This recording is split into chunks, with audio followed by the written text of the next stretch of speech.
Maintenant, nous allons voir comment créer une question de type choix multiple. Pour cela, je vais choisir ce type de question, puis je vais cliquer sur le bouton Ajouter. En général, pour tous les types de questions, il faut remplir un formulaire qui permet l'édition de la question. Pour le type de question choix multiple, le formulaire contient les champs suivants. Le premier champ, c'est la catégorie. Pour le moment, je vais laisser la catégorie par défaut. En bref, les catégories permettent l'organisation de la banque de questions et permettent aussi une configuration plus évoluée d'une évaluation. Deuxièmement, le nom de la question. Je vous conseille de donner un nom significatif qui reflète le contenu de la question et unique pour distinguer la question. Dans le texte de la question, il faut écrire l'énoncé de la question. Dans note par défaut, il faut donner une note par défaut. D'après mon expérience, nous pouvons laisser cette valeur par défaut 1 parce que nous avons la possibilité de normaliser le barème des notes dans l'étape de l'intégration des questions dans l'évaluation. Et dans ce cas, nous pouvons redéfinir la note. Dans Feedback, vous pouvez donner aux étudiants des indications sur la question. Je vous conseille de laisser cette partie feedback vide. Dans numéro d'identification, si vous voulez identifier la question par un numéro unique, je vous conseille aussi de laisser le numéro d'identification vide.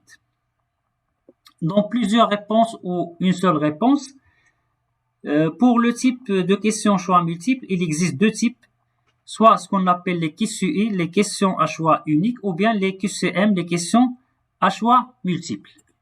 Donc maintenant, je vais choisir QCI, donc question à choix unique, c'est-à-dire que l'étudiant il a la possibilité de choisir une seule réponse qui sera correcte. Je vous conseille de cocher mélanger les réponses possibles, qui permet le mélange des éléments de réponse pour chaque tentative des étudiants. Pour numéroter les choix, donc vous pouvez choisir un type de numérotage, soit des alphabets ou bien des chiffres ou bien d'autres. Dans la partie réponse, vous allez mettre les éléments de réponse. Pour chaque élément, vous devez définir une note. Dans le cas d'une question à choix unique, vous devez donner obligatoirement la note 100% pour une seule réponse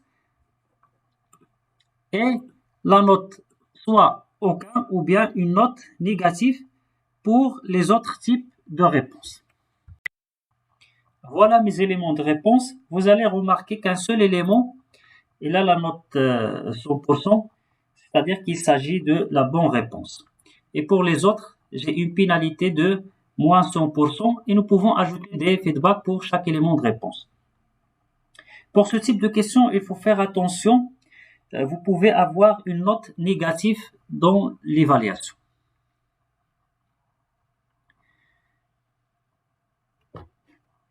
Dans feedback combiné,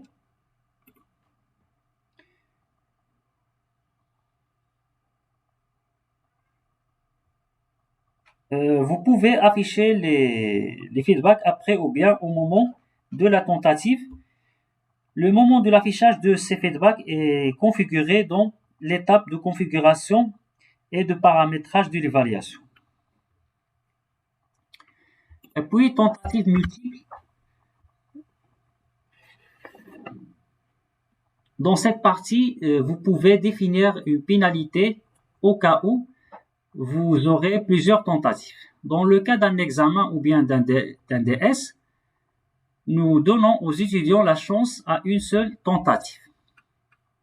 Et finalement, dans la partie tag, vous pouvez mettre des mots-clés qui facilitent la recherche de la question dans la banque de questions. Après l'édition de la question, cliquez sur Enregistrer les modifications et Continuer. Donc la question sera enregistrée et vous allez avoir un bouton qui permet d'avoir un aperçu de la question pour voir comment la question sera affichée aux étudiants. Donc nous pouvons tester la question. Donc je vais choisir une valeur ou bien une réponse envoyer est terminé. Donc, la note que j'ai obtenue, c'est -1. Je vais recommencer. Je vais choisir la bonne réponse. Envoyer est terminé. Donc, pour la bonne réponse, je vais avoir la note 1. Donc, je vais fermer la prévisualisation. Puis, je vais enregistrer la question.